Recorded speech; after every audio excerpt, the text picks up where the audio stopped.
On a packed flight from Dallas to New York, passengers were settling into their seats. Among them was Patricia Johnson, a well-dressed black woman in her 60s. She quietly placed her bag in the overhead compartment and sat down in her assigned first-class seat. But moments later, the man seated beside her frowned.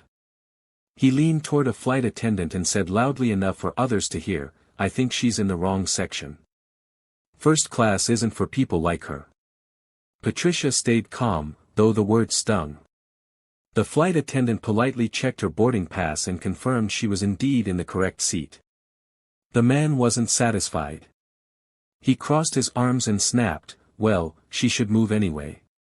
Some of us paid good money to sit here." The cabin grew tense as nearby passengers shifted uncomfortably. Patricia didn't argue. Instead, she sat silently, her dignity speaking louder than his prejudice. Just then, the captain stepped out from the cockpit to make a quick announcement. As he passed through first class, his eyes lit up.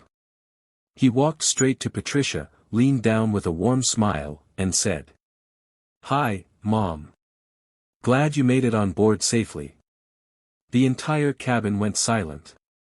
The rude passenger's face drained of color as whispers spread through the seats. Patricia wasn't just a passenger, she was the captain's mother.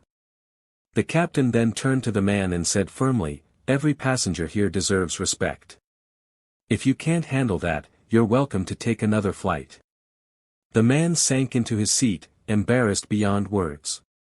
Meanwhile, other passengers smiled and even clapped quietly for Patricia, who simply nodded with grace. For her, the moment wasn't about proving anything. It was about letting dignity and truth speak for themselves. For the man, it was a harsh but unforgettable lesson: never judge someone by appearance, because you never know who they are.